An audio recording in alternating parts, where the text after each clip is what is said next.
Welcome to I news. This is Nidhi. పొట్టకోటి కోసం దేశం కాని దేశం వెళ్తే ఆ గల్ఫ్ బతుకు అతడిని నట్టేట ముంచింది. ఒకటి కాదు, రెండు కాదు, ఏకంగా 13 ఏళ్లు కుటుంబానికి దూరమయ్యాడు.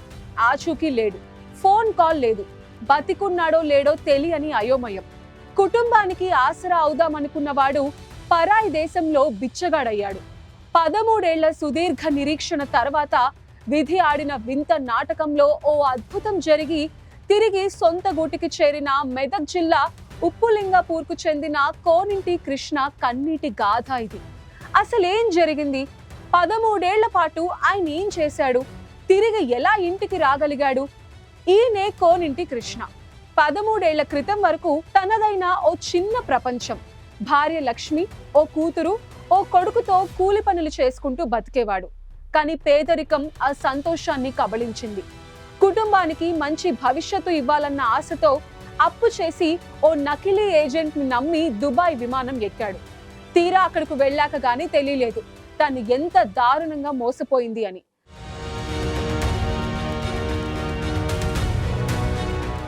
కంపెనీ నిర్వాహకులు నరకం చూపించడంతో వారి చెర నుండి తప్పించుకుని పారిపోయాడు. ఆ క్షణం నుండి అతని జీవితం దుబాయ్ వీధులకే అంకితమైంది. భాష రాదు, దారి తెలీదు, కన్నవారికి కనీసం ఒక్క ఫోన్ కూడా చేసుకోలేని నిస్సహాయ స్థితి. ఆకలి తీర్చుకోవడానికి భిక్షాటనే మార్గమైంది.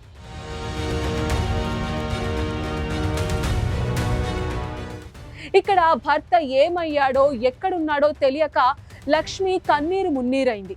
అయినా ధైర్యం కోల్పోలేదు. కూలి పనులు చేస్తూ పిల్లలను పెద్ద చేసింది. కన్న కూతురు పెళ్లి కూడా తండ్రి లేకుండానే జరిపించి తన బాధ్యతను నెరవేర్చింది. అలా 13 ఏళ్లు గడిచాయి. ఇక కృష్ణ తిరిగి రాడని అందరూ అనుకుంటున్న సమయంలో విధి అద్భుతాన్ని సృష్టించింది. మెదక్ జిల్లాకే చెందిన హనుమంత్ రెడ్డి దుబాయ్ లో ఓ హోటల్ దగ్గర తెలుగులో మాట్లాడుతూ భిక్షాటన చేస్తున్న కృష్ణను చూశాడు. అనుమానంతో పలకరించగా గుండెలు పిండేసే నిజం బయటపడింది. ద్రవించిపోయిన హనుమంత్ రెడ్డి వెంటనే స్థానిక బీఆర్ఎస్ నేత భూపాల్ రెడ్డికి సమాచారం అందించారు. తన సొంత ఖర్చుతో కృష్ణను సొంతూరు పంపే ఏర్పాట్లు చేశారు. శుక్రవారం నాడు 13 ఏళ్ల తర్వాత కృష్ణ తన సొంత గడ్డపై అడుగుపెట్టాడు. భార్య పిల్లలను చూసి కన్నీటి పర్యంతమయ్యాడు. ఆ దృశ్యాలు అక్కడ ఉన్నవారి చేత కూడా కంటతడి పెట్టించాయి.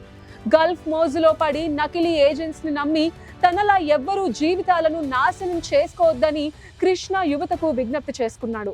బతికొస్తాడని అనుకోలేదు.